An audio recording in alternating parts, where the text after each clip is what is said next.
প্রায় গিয়েছিলাম পরে, এই যে আরেকটু হলে পরে যেতাম নিচে। কোন জায়গায় কোনো গর্ত মতো থাকলে একদম পানির ভিতরে ঢুকে যাবো আমরা। ভিউ, শত কোটি টাকার ভিউ, শত কোটি টাকাতে কিনতে পারবেন কিনা ভিউ আমি জানি না।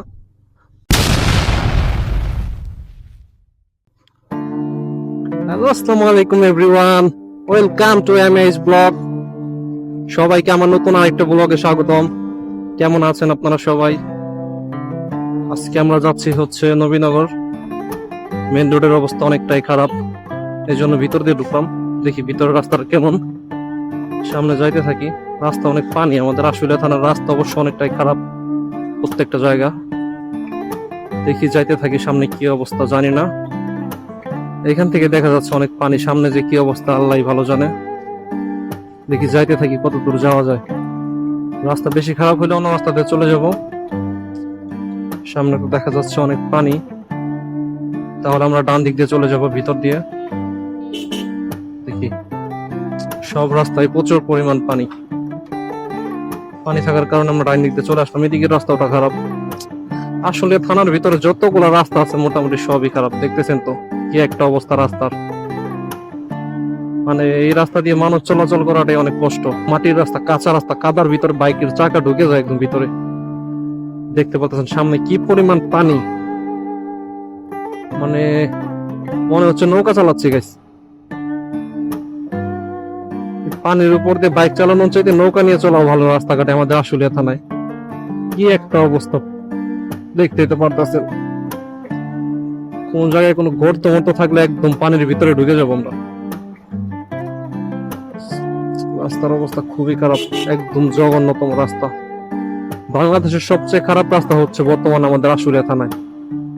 কি একটা অবস্থা রাস্তাঘাটে, দেখতেই তো পারতেছেন। তো আস্তে আস্তে সাবধানে সহিত যাচ্ছি, দেখি কি হয় সামনে, কত দূর পর্যন্ত যাওয়া যায়। রাস্তাঘাটের যে অবস্থা, পানির উপর দিয়ে যাওয়াটা অনেক কষ্ট। কোনো জায়গায় কোনো গর্ত টর্ত থাকলে একদম বিপদ। যাক, ভালো রাস্তায় এসে পড়ছি। এই অল্প একটু ভালো রাস্তা, সামনে হয়তো রাস্তা আরো খারাপ। এই যে আবার খারাপ রাস্তায় চলে আসলাম। এই গাইস, সামনে অনেক জ্যাম। যাচ্ছি আমরা নবীনগর, নবীনগর থেকে যাবো পল্লী বিদ্যুৎ। পল্লী বিদ্যুৎ ডগরতলি, খুবই সুন্দর একটা জায়গা। ডগরতলি বিচে যাব। পানির রাস্তা। আমাদের আসলে থানা হচ্ছে সমুদ্র, প্রত্যেকটা জায়গায় পানি দিয়ে ভরা, রাস্তাঘাট একদম জঘন্য। এই যে দেখেন কোন দিক দিয়ে যাবো, রাস্তায় নাই। যদি এই যে আরেকটু হলে পরে যেতাম নিচে। একদম জঘন্যতম রাস্তা,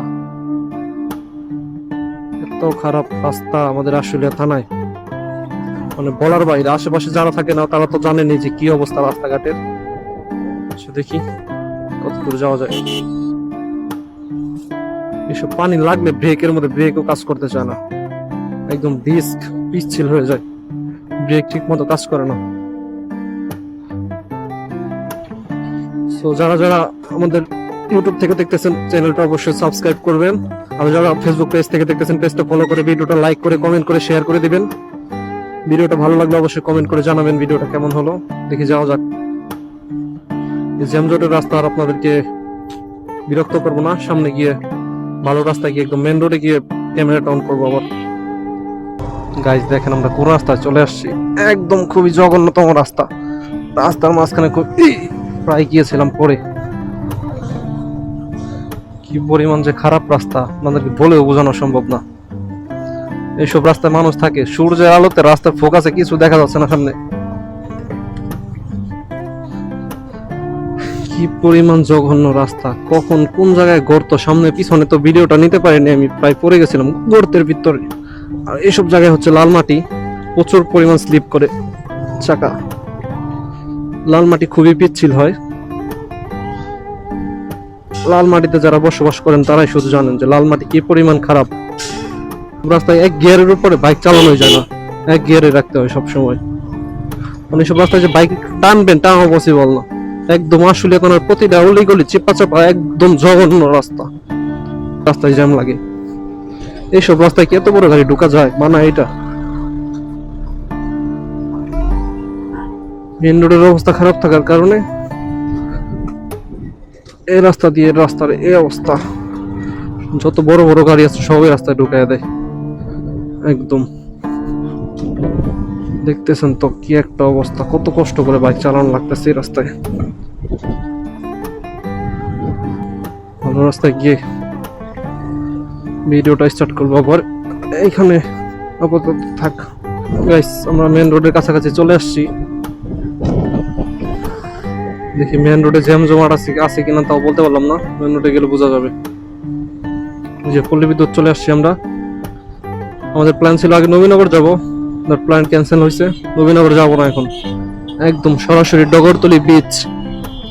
আমরা একটু রং রোড নিতে হবে, নাহলে ইউটার্ন অনেক দূর। আমরা একটু রং মারবো।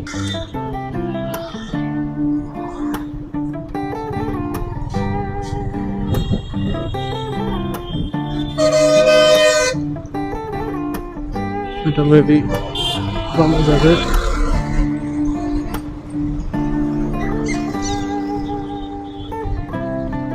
মেন রোডে চলে আসছে। মেন রোডের অবস্থা মোটামুটি ভালো আছে, রাস্তা ওরকম জ্যামজট নাই। দেখি যাইতে থাকি কত দূর যাওয়া যায়। সামনে যে আমাদের বামে ঢুকতে হবে, কাইসাবাড়ি লেকে যাব।